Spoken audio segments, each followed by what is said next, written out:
자, 마태복음 4장 17절 이때부터 예수께서 비로소 전파하여 가라사대 회개하라 천국이 가까웠느니라. 오늘 이 말씀을 통해서 회개에 대해서 잠시 말씀을 올리고자 합니다. 이 말씀을 특별히 올리는 것은 이제 사순절 기간이기 때문에 우리가 사순절에는 다른 것 뭐 있습니까? 나는 죽고 예수로 사는 것, 그게 목적이 아니겠습니까? 내가 죽는다는 것은 우리의 죄성 때문에 내가 살아있거든요. 이 죄성을 다 죽여야 되는데 죄성을 죽이기가 쉽지 않습니다. 오직 예수의 피로 씻고 그리고 성령의 불로 소멸시키는 방법밖에는 없습니다. 우리는 죄를 이길 수가 없습니다. 죄는, 마귀는 우리를 너무나 잘 알죠. 우리가 인생을 아무리 대학원을 나와서 공부를 많이 하고 세상 지식을 많이 한다 할지라도, 아무리 똑똑한 척하고 IQ가 높다 할지라도 마귀는 우리와 함께 수천 년을 함께 했습니다. 물론 영적인 존재지만 우리 인간과 함께한 생활 동안 마귀는 있었습니다. 그 마귀는 하나님만큼 정도, 하나님에 대해 능력에 대해서 하나님과 비교할 바는 아니지만 하나님과 함께 그럴 정도의 그 우리에 대해서 잘 안단 말입니다. 하나님이 우리에 대해서 잘 알듯이 마귀도 우리에 대해서 수천 년 동안 아주 기가 막히게 잘 알고 있기 때문에 한 사람 개개인의 약점과 그 다음에 잘못된 부분, 그리고 어디를 건드리면 터질지, 이런 것에 대해서 우리가 아무리 똑똑하고 잘난 척해도 마귀는 그걸 기가 막히게 건드릴 수 있는 그 능력을 가지고 있죠. 그렇기 때문에 마귀는 우리는 절대로 이길 수 없습니다. 마귀의 괴계, 마귀의 수단, 마귀의 방법에 우리는 절대로 당해낼 재간이 없습니다. 그래서 하나님이 우리에게 지혜를 주셔야 되고, 하나님이 우리에게 능력과 권능으로 함께 해야 되며, 그리고 가장 중요한 것은 우리에게 주신 예수의 이름으로 물리치는 것밖에는 없다. 이것이 결론입니다. 그 외에는 다른 방법으로 우리는 죄를 이길 수가 없습니다. 그리고 이제 구체적으로 들어가서 우리가 죄를 이기는 방법 중에 여러 가지 제가 말씀을 드리겠습니다만, 회개가 가장 중요합니다. 회개는 죄를 없애는 것이죠. 즉 다시 말해서 죄를 탕감받는 것이기 때문에, 죄가 우리에게 왔지만, 마귀가 우리에게 왔지만 죄를 우리가 씻어버리고, 그리고 죄에 대해서 내가 죽고 육신의 소욕을 없애버린다면 마귀는 우리에게 트집을 잡을 일이 없죠. 그렇기 때문에 날마다 회개하는 것은 마귀가 우리를 넘어뜨리고 건드릴 이 근거가 없게 하는 것이다 라는 것을 우리가 분명히 알아야 될 것입니다. 에덴 동산에서 이미 아담과 하와가 하나님을 순간 잊어버리고 그리고 죄를 짓고 말았습니다. 그러나 하나님께서는 인간을 사랑하셔서 그래도 어떻게 해서든지 다시 회복시키시고자 처음에는 양을 잡게 하시고, 그것 가지고 되지 않으니까 이제 예수 그리스도를 이 땅에 보내주셔서 단번에 모든 죄를 다 담당하게 하십니다. 처음에 사람들이 양을 잡을 때는 그 양에 대하여서 양이 나 대신 죽으니까 내가 죄를 지었으면 그 양의 머리에다가 손을 얹고, 하나님 이 양이 나 대신 죽습니다 하고 이 손을 통하여서 죄를 전가시켜 주지 않습니까? 그리고 양이 죽는 것을 보면서 많은 사람들이 회개를 했죠. 그런데 어느 정도 시간이 지나다 보니까 사람들이 뻔뻔해지기 시작합니다. 야, 죄 지면 안 되잖아. 괜찮아. 양 한 마리 잡으면 되지. 이렇게 사람들이 아주 이 양심이 무뎌지고, 그래서 말라기서에 오니까 하나님께서 뭐라고 그럽니까? 차라리 누가 성전문을 닫았으면 좋겠다. 그런 제사를 받지 않겠다라는 것이죠. 저는 거, 눈 먼 거, 그리고 병든 거, 이런 것들을 갖다가 하나님께 바치니 너희 총독에게 드려봐라. 그걸 받겠느냐 하면서 하나님께서 제사를 받지 않기로 하시고 한 400년 동안 예수님 오시기 전까지 침묵기간이 지나가게 됩니다. 그리고 와서 예수님께서 오셔서 단번에 우리의 모든 죄를 다 담당하시는 그런 일들로 해결하시고, 우리가 이제는 양을 잡지 않아도 예수의 이름으로 하나님께 아뢰는 그런 시대가 오게 됐죠. 우리가 회개에 대해서, 중요성에 대해서 오늘 그 주보에도 있습니다만 에스겔 33장 11절을 한번 보겠습니다.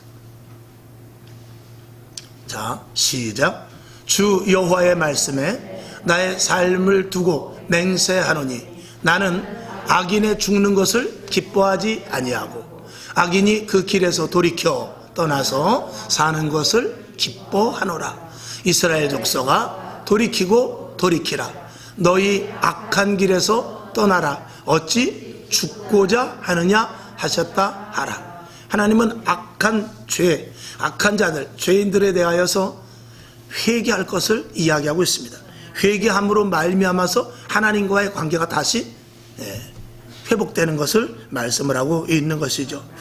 사실은 저는 이런 것들을 보면서 예수 그리스도께서 이 땅에 보내셔서 예수님께서 십자가에 못 박혀 돌아가실 때 해도 빛을 잃었다고 그랬어요.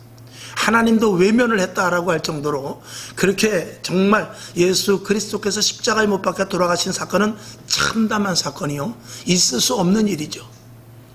우리가 예수를 믿는 데 있어서 예수를 믿을 때 하나님이 우리를 기뻐하시는 것은 여러 가지가 있습니다. 근데 그 중에 하나가 뭐냐? 너희가 내 아들 예수 그리스도를 이 땅에 보내셔서 모든 죄를 다 담당하게 하고 그리고 너를 의롭다 하겠다라는 것을 믿는 것에 대해서 하나님이 기뻐하시는 것입니다. 그 하나님이 기뻐하시면 여러 가지가 있습니다만 하나님의 아들 예수를 인정하는 것이거든요. 내가 예수를 믿는다는 것은 하나님의 아들 예수를 인정하는 것이죠. 그 인정하는 것에 대해서 하나님이 너무나 기쁜 것이에요. 그런데 예수를 믿지 않았을 때 하나님께서 이 땅에 보내주신 예수 그리스도를 인정치 않은 것이 되는 것입니다. 그 진노의 대가가 얼마나 하는 것을 생각할 때 우리는 두렵고 떨릴 수밖에 없습니다. 예수 그리스도의 대가는, 예수 그리스도의 가치는 이 땅의 온 인류가 양을 다 잡아서 회개해야 될 것 그 이상의 가치거든요.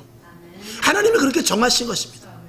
그렇기 때문에 예수 그리스도를 믿는다는 것은 이 땅의 모든 양, 우리가 평생 온 인류의 모든 사람들이 그 잡을 어마어마한 양의 그 가치의 피보다도 더 귀한 보배의 피란 말입니다.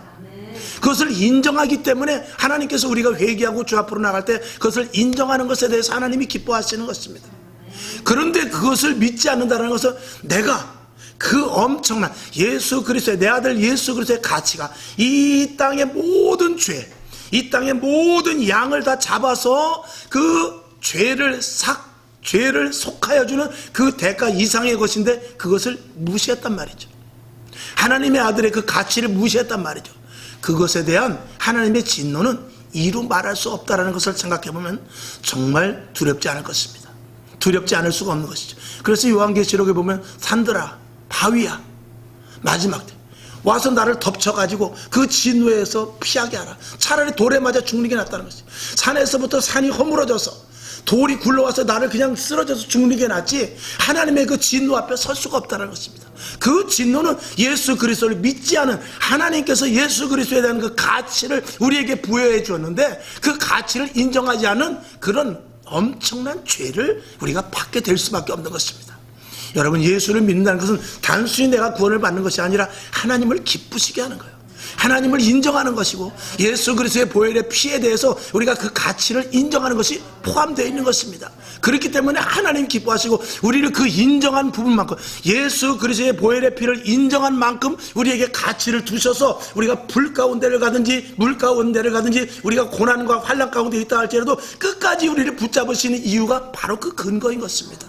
오늘도 여러분 회개하고 잘못된 부분들을 날마다 고쳐나가시길 바랍니다. 날마다 우리는 예수님께서 제자들에게 말씀하셨습니다. 너희는 목욕을 한 자니까 손만 씻으면 된다. 발만 씻으면 된다. 우리는 예수 그리스도를 믿은 자로서 이미 주님께서 우리를 의롭다 칭하셨습니다. 그렇기 때문에 우리는 이제부터 짓는 죄를 날마다 회개하면 됩니다. 연말에도 회개하고 월말에도 회개하고 주말에도 회개하고 저녁 때 또 잘 때 회개하고 아침에 일어날 때도 하나님 죄 가운데서 멀어지게 없어서, 이런 것들이 바로 소재 번제 드리는 것과 똑같은 그런 의미에서 우리가 날마다 기도하는 거예요. 아침에도 하나님 죄를 짓지 않게 없어, 저녁 때도 나도 모르게 지은 죄를 용서해 줘서, 이게 마치 번제 소제 드리는 것 같이 날마다 그 제사의 그 형식 속에서 우리가 그렇게 기도를 하는 것입니다.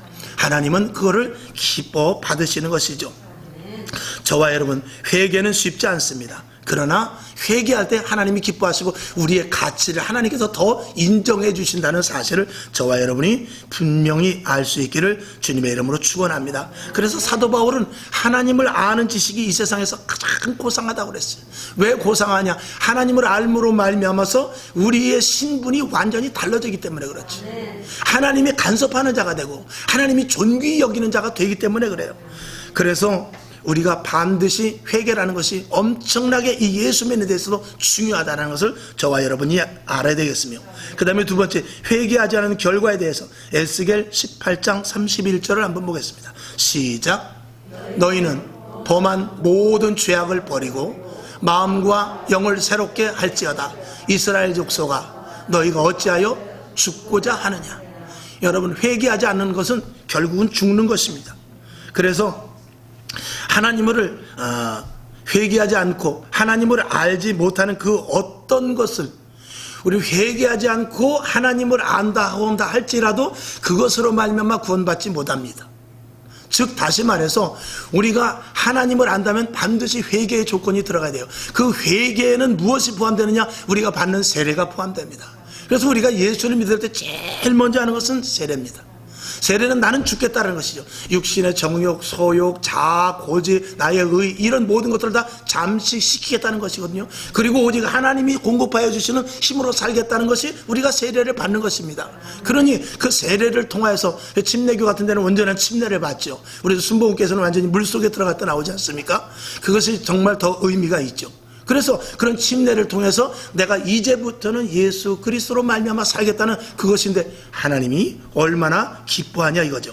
사도행전 4장 12절을 한번 보겠습니다. 시작. 다른 이로서는 구원을 얻을 수 없나니 천하 인간의 구원을 얻을 만한 다른 이름을 우리에게 주신 일이 없다라고 분명히 말하는 것입니다.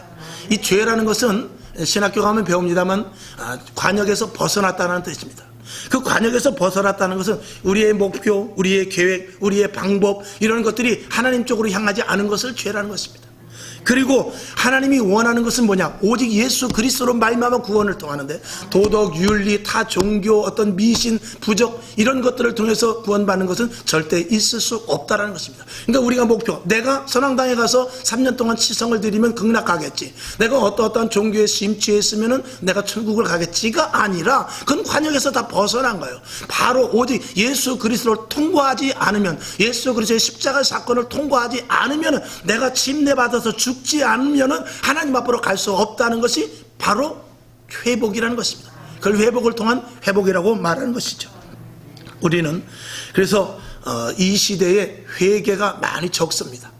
그러나 우리는 그럼에도 불구하고 저와 여러분, 재단에서부터 회개가 계속해서 선포돼야 되고 우리는 계속해서 회개할 준비가 있어야 되고 회개의 삶을 살아야 되는 것입니다. 회개라는 것은 나를 죽이고 내가 구차해지고 내가 창피한 모습으로 될 수 있을 것 같지만 하나님은 그를 존귀히 여긴다는 사실을 저와 여러분이 분명히 알아야 될 것이죠. 자, 그 다음에 세 번째로 넘어가서 회개로 인한 신분, 이것은 완전히 신분에 바뀌는 것을 말하는데 아시는 대로 고린도후서 5장 17절을 보겠습니다. 시작. 그런즉 누구든지 그리스도 안에 있으면 새로운 피조물이라. 이전 것은 지나갔으니 보라 새 것이 되었도다. 아멘. 자, 죽었단 말이죠. 근데 우리가 죽고 나서 부활이 없으면 안 됩니다. 그 부활은 뭐냐면 우리가 변화의 모습을 말합니다. 그냥 참고 인내하는 것이 아니에요. 그냥 용서하고 마는 것이 아니라 우리가 다른 모습으로 변화되어 있어야 돼요. 옆에서 때려도 그래 인내야지가 아니라 그 하나님을 믿는 믿음으로 말미암은 그 어떤 의를 드러낼 수 있어요. 여러분 이제 내일이나 모레 또 이제 매일 양식에 또 이제 나가겠습니다만, 여러분 우리는 힘 있는 자, 권력 있는 자를 의지하는 것이 아니라 바른 말을 할 수 있는 자를 의지하고 그분과 함께 할 수 있어야 돼요. 바른 말하는 것, 이거 굉장히 중요한 것이거든요. 우리는 새로운 피조물이 되었다는 것은 우리가 바르게 산다는 것을 존재하는 것입니다. 언젠가도 한번 말씀을 드렸죠. 자, 우리가 예수님의 얼굴을 몰라. 근데 예수님과 좌편, 우편의 강도가 함께 셋이 죽었어요. 어떤 목사님이 그거 이제 예화를 한 건데, 그래서 시체를 예를 들어서 예수님의 얼굴을 모르는 상태에서 시체를 섞어 놓았어요. 그러면 누가 예수님이겠습니까? 알 수 있어요? 얼굴을 모르는 상태에서는 모르는 것입니다. 그걸 알 수 있는 방법은 단 한 가지입니다. 부활이 있나 없나 보면 돼요. 예수님만 부활하여 사시는 것입니다. 저와 여러분 마찬가지입니다. 세상 사람들도요, 얼마든지 참고 견디고 인내해요. 근데 우리의 의의는 뭐냐? 오직 예수 그리스도로 말미암아 새로운 삶을 사는 거예요. 예수 그리스도로 말미암아 내가 그리스도 안에서 살고, 그리스도로 살고, 그리스도를 증거로 나타내면서 살고, 그리스도의 힘으로 살고, 예수 그리스도로 말미암아 나의 온전한 전부가 되는 것, 이것이 있어야 예수 그리스도인 것입니다. 모두가 다 힘들고 모두가 다 어렵고 죽겠다고 그래요. 코로나 때문에 죽겠고, 경제 때문에 죽겠고, 여러 가지 사회 전반에 걸쳐서 죽겠다고 그러지만 죽음으로써 끝나는 것이 아니라 우리는 거기서 살아나야 되는 것인데, 무엇으로 사느냐? 예수 그리스도로 말미암아 기쁨이요 감사요. 남들이 볼 때는 우리가 당장 죽어야 될 이유, 남들이 볼 때는 우리가 고민해야 되고, 남들이 볼 때는 우리가 엎드려져서 쓰러져서 못 일어나야 되지만 우리는 일어나더란 말이죠. 우리는 그 와중에 감사하더란 말이죠. 우리는 그 와중에 오히려 나가서 남을 위로해 주더란 말이죠. 이것이 부활인 것이거든요. 그러니까 이런 믿음을 우리에게 갖기를 하나님은 원하고 계시는 것입니다. 이것이 온전한 그리스도 안에서 새로운 피조물인 것입니다. 여러분에게 새로운 피조물로서의 삶까지 갈 수 있기를 주님의 이름으로 축원합니다. 우리는 죄와는 관계가 없는 자가 됐다는 사실을 항상 인지해야 되고, 죄를 이길 수 있다. 마귀가 강하고 사단이 강하고 귀신이 우리를 이길 수 있지만 우리는 예수 안에서 거듭난 자로서 새로운 피조물이다. 예전의 내가 아니다. 주님이 함께하는 새로운 피조물, 바로 하나님의 자녀로서의 영체가 되었기 때문에 마귀도 이길 수 있다는 그런 확고한 믿음을 우리가 분명히 가져야 될 줄로 믿습니다. 스스로 저와 여러분의 신분의 가치를 떨어뜨리지 마시길 바랍니다. 여러분 똑같이 길을 가도요, 자부심을 가지시기 바랍니다. 똑같이 밥을 먹고, 똑같이 식당에 가서 밥을 먹고, 똑같이 전철을 타고 다닌다 할지라도 우리는 신분이 하나님 보시기에는 전혀 다르단 말입니다. 마치 우리는 이렇게 자석을 갖다 대면은, 요즘은 뭐 플라스틱도 강한 거 많어요. 쇠보다 더 강한 플라스틱도 많습니다만, 지남철을 딱 대보면은 철과 플라스틱은 다릅니다. 들러붙는 게 철이거든요. 맞습니다. 우리가 아무리 철인 척해도요, 우리가 아무리 예수 믿는 척해도요, 그 중심에 성령의 사람인가, 죄가 회복되어 하나님의 사람인가는 지남철이라는 하나님의 그 의의를 대보면 아는 것입니다. 우리가 공중에 들림 받을 때 마치 지남철을 대면 자석이 올라가듯이 하나님이 주님께서 공중 재림할 때 우리는 그대로 들림을 받게 될 것입니다. 이것은 새로운 피조물로서의 가치를 우리가 가질 때 있는 것입니다. 믿음이라는 것은 무엇입니까? 눈에 보이지 않습니다. 믿음이라는 것은 내가 확신을 가지고, 그렇게 신조를 가지고 살아야 되는 데까지 있는 것입니다. 그래야만 하나님이 인정하시고, 그 하나님이 그것을 인정할 때 우리는 증거들이 나타나게 되는 것입니다. 여러분에게 신분의 가치를 스스로 떨어뜨리는 일을 하지 말기를 주님의 이름으로 축원합니다. 그 다음에 네 번째, 회개로부터의 성화를 이루는 것인데, 제가 그저께 그 박영선 목사님의 말씀을 좀 들었어요. 박영선 목사님 요즘 한동안 은퇴하셔가지고 안 나오는데, 지난번에 그저께 CBS 어딘가 가서 잠깐 나오는데, 또 해필 CBS에서 나와가지고 좀 기분은 참 거시기했습니다만, 어쨌거나 그래서 그건 그거고, 그분을 제가 굉장히 좋아해요. 제가 처음에 신학교 들어가서 그분의 설교를 빠짐없이 다 들었어요. 박영선 목사님의 설교를. 그분은 아주 굉장히 신학적으로도 풍부하고, 그런데 그분도 갑자기 제가 생각이 나는데, 그 외국의 신학자가 누군가 그분의 것을 그대로 답습했어요. 그분 그대로 설교 그대로 하신 것이고, 그리고 저도 이제 그걸 보면서 이렇게 많이 답습을 했는데, 그분이 엊그저께 그 말씀을 하더라고요. 우리는 구원을 받고 바로 천국으로 가려고 한다. 그러니까 구원받으면 천국, 이게 등식이 맞기는 맞는데 그 과정이 없다는 거예요. 중간이. 현대의 그리스도인들이 예수를 믿어 구원을 얻었는데 천국으로 바로 그냥 이코를 시킨단 말이죠. 그 안에 과정을 다 삭제시켜버리더라는 것입니다. 그 과정이 얼마나 중요한데, 예수를 믿었으면 변화돼야죠. 예수를 믿었으면 그만한 가치를 발휘해야죠. 예수를 믿었으면 말씀의 증거가 나타나야죠. 예수를 믿었으면 예를 들어서 새 생명을 또 살려야 되죠. 이런 과정을 다 삭제시켜버리고 단순히 세상 사람들이 받는 그 복, 세상 사람들이 원하는 것과 똑같이 하나님 내가 사업이 잘 되게 해주시옵소서, 하나님 내 자녀가 잘 되게 해주시옵소서, 하나님 나의 건강을 붙잡아 주옵소서, 이런 모든 것들은 예수님께서 말씀하신 대로 먼저 그의 나라와 그의 의를 구할 때 이 모든 것들이 너에게 있어야 될 것을 아신다는 그 속에 포함되어 있는 것이거든요. 그 포함되어 있는 것을 자꾸 구하더란 말이죠. 여러분 보너스를 많이 타면 좋습니다만 보너스보다 더 중요한 것은 본봉이에요. 본봉이 많아야 보너스가 많이 나오는 것이지, 본봉은 내비두고 본봉을 10만 원 주고 보너스 1000% 주면 뭡니까? 본봉을 더 1000만 원을 받아야 보너스가 많아지는 거 아니냐 말이죠. 도대체 무엇을 구하고 무엇이 차선이고 무엇이 우선인지를 모르는 이런 상태라는 것이죠. 여러분에게 하나님을 믿는 믿음 안에서 이 중간 과정, 인생의 삶도 그렇습니다. 우리가 예수를 믿지 않는 사람들도요, 성공한 사람들을 보면 과정이 복잡합니다. 과정에 고난이 있어요. 과정에 어려움이 있습니다. 모두가 다 산을 넘고 물을 건너고 가시밭길을 지난 그런 과정 속에서 그 성공의 자리가 있는 것입니다. 우리가 하늘나라에 가는데 예수 믿고 바로 구원받는다? 이거는 있을 수가 없습니다. 물론 우편의 강도를 보았을 때 그런 일이 있을 수 있지만, 그런 분은 무슨 상급이 있겠습니까? 열매가 있겠습니까? 그저 세상 말로 어떤 분이 천국을 가니까 그냥 초가집에 있더란 말이죠. 비유지만 물론 초가집이라도 천국으로 가야죠. 여러분에게 이 회개에서부터 성화에까지 이르는 단계까지 여러분 도달할 수 있기를 바랍니다. 이건 왜냐? 성화의 단계까지 우리가 최선을 해서, 우리가 완전한 성화에 이루진 못합니다. 그건 예수님만 알 수 있습니다. 완전한 성화에 이루지는 못하지만 성화의 단계까지 가려고 노력할 때 우리는 모세와 같이, 엘리야와 같이, 베드로와 같이, 그리고 이삭과 같이, 혹은 기도원과 같이 하나님이 주시는 것들을 체험할 수 있기 때문에 그래요. 그런 성화의 단계를 가지 않으면 절대적으로 체험하지 못합니다. 지금 이 시대에 왜 기적이 나타나지 않죠? 왜 병고침이 일어나지 않죠? 왜 이 시대에 놀라운 하나님의 역사가, 표적과 기적과 이적이 나타나지 않죠? 이 구원에서부터 천국까지의 그냥 이 대각선으로만 거 있지, 이 과정을 우리가 들어가지 않기 때문에 그래요. 이 과정이 들어가야만 하나님이 주신 놀라운 그 풍성한 기적의 은혜를 체험할 수 있단 말입니다. 여러분, 우리가 서울서 부산을 가는 데 있어서 예를 들어서 휴가를 받아서 간다. 그러면 부산까지 간다 그러면 사실 부산까지 가는데 자면은 안 됩니다. 부산까지 가면서 천안을 지나가면서 또 옥천을 지나가면서 가면서 옆을 보면서 관광도 하고 또 중간에 좋은 데 있으면 내려, 이게 진짜 구경이 되는 것과 마찬가지로 우리가 천국까지 가는 데 있어서 그 중간에 여백을 남겨두면 안 되는데, 지금 이 시대에 믿는 자들의 중간에 여백이 너무나 많고 그 여백을 세상 것으로 채워버리기 때문에 구원에까지 자칫 도달하지 못하고 마귀의 시험에, 마귀의 유혹에 그냥 쓰러져 버리는 일들이 너무나 많다는 것이죠. 그 결과가 이번 코로나 속에서도 나타난 것입니다. 교회가 다 흐스러지고 교회가 다 파쇄되고 교회가 다 쓰러져가는 이런 시대 속에서 과연 누구의 잘못이냐? 누구의 잘못이냐?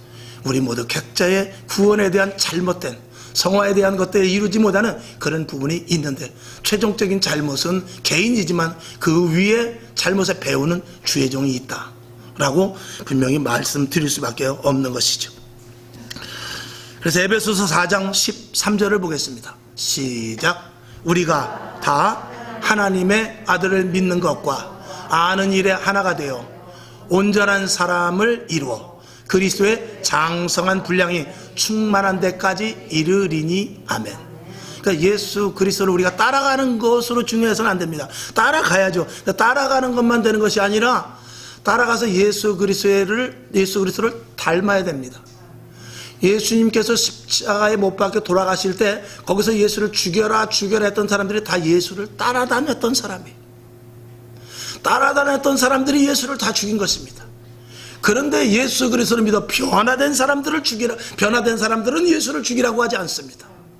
그래서 예수 그리스도의 성품을 닮아야지, 예수 그리스도의 성화의 단계까지 이르는 데까지 우리가 가야지. 예수를 단순히 따라가는 것은 떡을 먹으려고 오늘도 어떤 기적이 나타나나 이것만 바라보고 가는 그런 성도들의 모습은 구원을 어떻게 갈 수 있을지 모르지만 중간 것이 삭제되기 때문에 성화의 단계에 이르지 못하는 그런 정말 형편없는 신자가 될 수도 있다는 것을 우리는 분명히 알아야 될 것입니다. 여러분, 우리는 그래서 더욱더 겸손해야 되고 인내해야 되고 용서해야 되고 희생을 해야 되면서 말씀대로 살아야만 예수 그리스도를 본받고 예수 그리스도께서 행하시던 일들, 아니나 다를까요? 사도 바울이 어땠습니까? 얼마나 겸손했습니까? 사도 바울이 얼마나 인내했습니까? 사도 바울이 얼마나 용서를 했습니까? 성질이 나도 어떻게 했어요? 내가 매로 때릴까? 아니면 사람으로 다가갈까? 이럴 정도로 사도 바울이 이 속에서부터 나오는 그 어떤 화냄조차도 다 인내하고 용서하고 그리고 끝까지 희생하면서 한 바퀴 돌고 두 바퀴 돌고 세 바퀴 돌고 1차 전도 2차 전도 3차 전도 계속하면서 교회를 계속 돌아보면서 제대로 하고 있나를 보는 이런 사도 바울의 모습 속에서 우리는 예수 그리스도께서 하신 그 일들을 따라가려고 했던 사도 바울 같은 모습이 우리들에게 분명히 있어야 될 것입니다. 씨를 심어서 바로 열매를 맺는 것이 아닌 것과 똑같은 이치입니다. 제가 아는 어떤 목사님이 저 추자도에 땅이 있는 분이 있어요. 근데 그 땅을 그냥 비워두면 국가에서 세금을 때리거든요. 그러니까 뭐라도 심어야 되잖아요. 그래가지고 거기다가 뭘 심었다더라. 심었는데 이제 심어놓고 그리고 여기 와서 있다가 가을에 가니 그게 어떻게 됐겠어요? 하나도 못 걷 난리 되죠. 과정이 그렇게 중요한 거예요. 비도 오고 바람도 불고 그럴 때 가서 풀도 뽑아줘야 되죠. 세금은 안 냈을지 모르지만 거둘 거는 하나도 없는 거예요. 우리의 신앙도 마찬가지입니다. 구원을 얻었다는 그 믿음 속에서 천국까지 그냥 가느냐? 천만의 말씀입니다. 될 수도 없고 되지도 않고 마귀가 그냥 두지도 않는다는 것을 저와 여러분이 분명히 알아야 되는 것이죠. 그래서 이 과정이 힘든 것은 바람이 붑니다. 비가 와요. 눈보라가 쳐요. 인내해야 돼요. 용서해야 돼요. 참아야 돼요. 근데 여기에서 이 과정을 통해서 무엇이 생기냐? 우리의 변화가 생기는 거예요. 여기서 변화가 생기는 것이죠. 마치 큰 트럭에다 모래를 사금을 한차 실면 끓이고 볶고 불 속에 집어넣고 해서 결국은 금이 나오듯이 정금이 그 24K라고 그러죠. 24K. 옛날에 그 재련 기술이 없을 때는 불에 24번 들어가야 금이 된다고 그래서 24K라고 그래요. 18번 들어갔다 나오면 그 18K인 것입니다. 그런데 자꾸 그 불에 들어갈수록 정금과 같이 되듯이 저와 여러분이 인내와 고난과 그리고 또 용서하고 여러 가지 이런 모든 비바람 이런 것들을 참아가면서 진정한 정금과 같은 그런 금이 되는 것이죠. 여러분에게 이런 신앙을 가질 때 변화되고, 그러니까 세상 사람들은 우리를 보고 내가 축복받았다. 저 아들이 대학 갔네. 저 사람이 사업이 잘 되네. 저분이 아팠다가 건강해졌네. 저 사람 뭐 은사를 받았다는데 모두 보기도 하고. 그런데 세상 사람들 그것 갖고 교회 오지 않습니다. 세상 사람들은 그런 거 관심 없어요. 조금 기웃거릴 수 있을지 모르고 혹시 한번 와서 교회 예배 드릴지 모르지만 진짜 중요한 건 그 사람의 변화입니다. 변화받아야 전도되는 거예요. 변화받아야 사람이 교회로 오는 것이지, 변화되지 않으면 아무리 내가 능력이 있어도, 여러분 능력자를 따라가는 줄 압니까? 그렇지 않습니다. 변화된 자를 따라가는 것이에요. 여러분에게 이런 회개를 통하여서, 성화의 단계를 통하여서, 새로운 피조물을 통해서 완전한 변화에 이르기까지 갈 수 있는 저와 여러분 될 수 있기를 주님의 이름으로 축원합니다.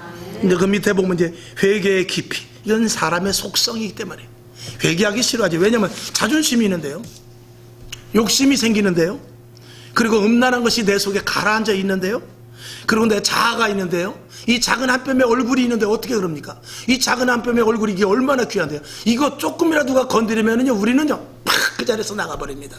다른 거 차라리 한 대 뒤통수를 치는 건 괜찮은데 이 작은 한 뼘의 얼굴 요거 건드렸다, 요거 건드리면 그때는 용서 없는 거예요. 하나님도 안 돼요. 교회고 뭐고 다 필요 없어요. 요거 한 뼘의 얼굴, 요거 자존심 건드리면은 여지 없습니다.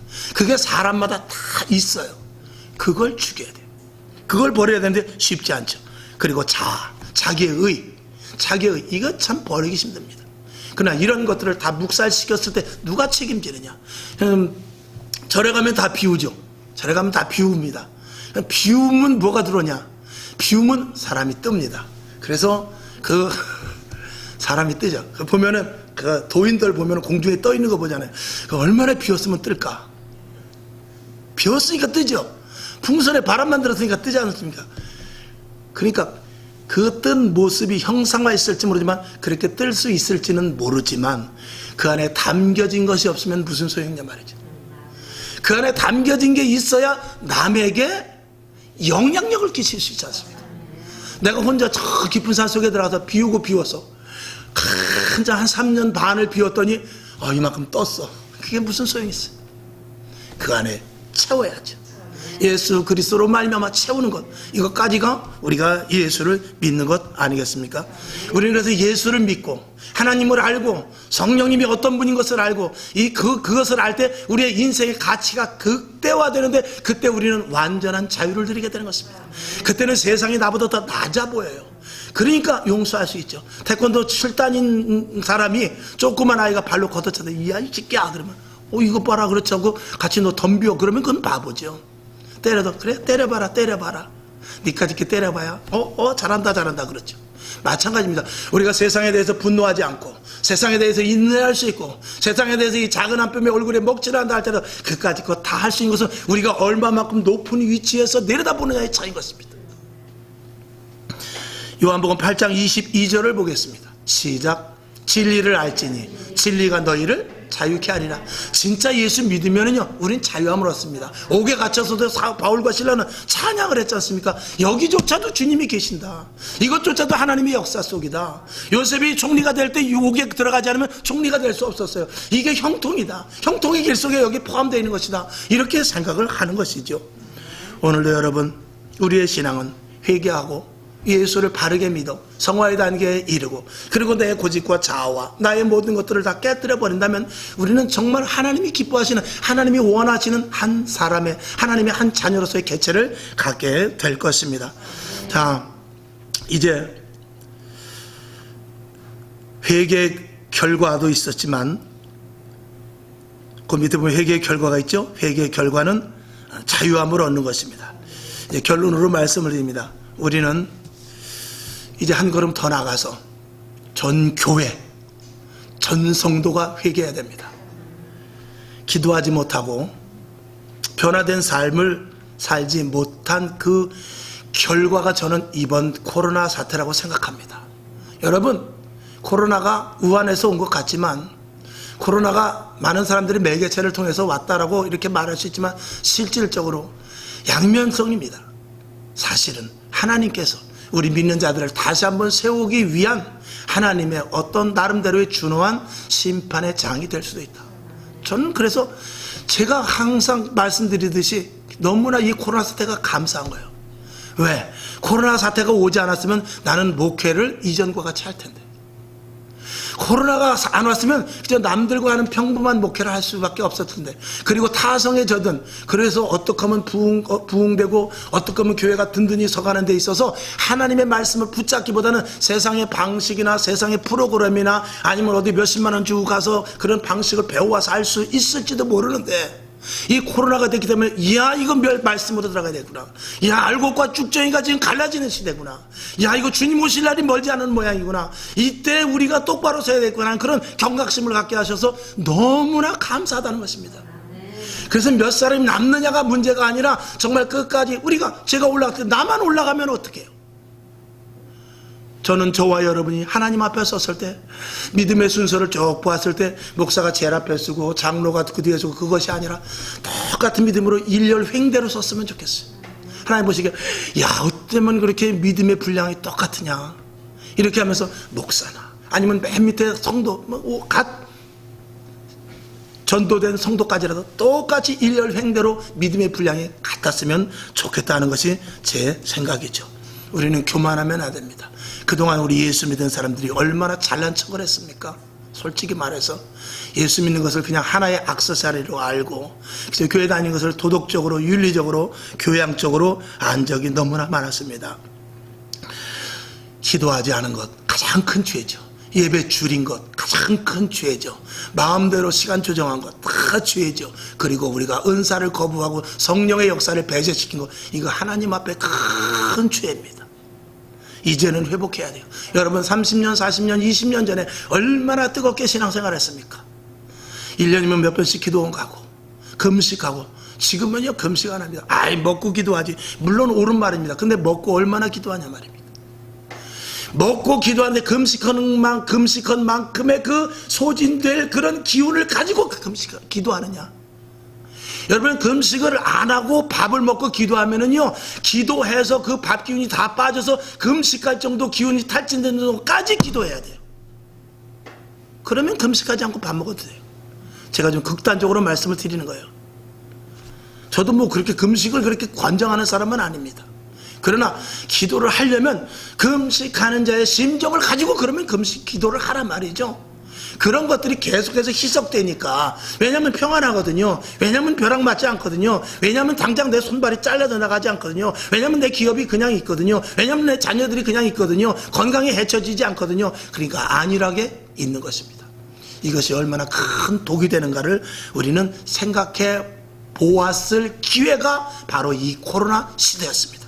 이제는 번복하면 안 됩니다. 이제는 교회가 더 뜨겁게 예배 시간도 늘리고 기도 시간도 늘리고 그리고 성경 보는 시간도 늘리고 모이는 시간도 늘리고 2년 동안 못했던 거를 어떻게 해서인지 채우는 일을 해나가야지, 여기서 눈치를 보고 틈을 보고 우리가 어떻게 해야 될까 하고 이렇게 좌우로 기웃거려서는 절대 안 되겠다는 것을 생각해야 되죠. 자, 시편 22편 6절을 봅니다. 시작. 나는 벌레요 사람이 아니라 사람의 회방거리요 백성의 조롱거리입니다. 다윗이 한 말이지만 저와 여러분, 우리는 벌레와 같은 자들입니다. 이걸 잊으면 안 돼요. 자, 에베소서 3장 8절을 봅니다. 시작. 모든 성조 중에 지극히 작은 자보다 더 작은 나에게 이 은혜를 주신 것은 측량할 수 없는 그리스도의 풍성을 이방인에게 전하게 하시고, 아멘. 지극히 작은 자보다 더 작은 자, 이걸 잊으면 안 돼요. 우리가 가치를 극대화시키는 것과 더 작은 자로 낮아지는 것, 그리고 벌레 같은 자라는 것을 인식하는 것은 다른 문제입니다. 내면을 강하게 하고 그리고 외적으로 사람들 앞에 겸손하는 것, 이것이 굉장히 중요합니다. 이번 사순절 기간을 통해서 여러분 겸손하고 낮아짐이 있기를 주님의 이름으로 축원합니다. 그리고 예수 믿음으로 말미암아 여러분에게 축복이 있죠.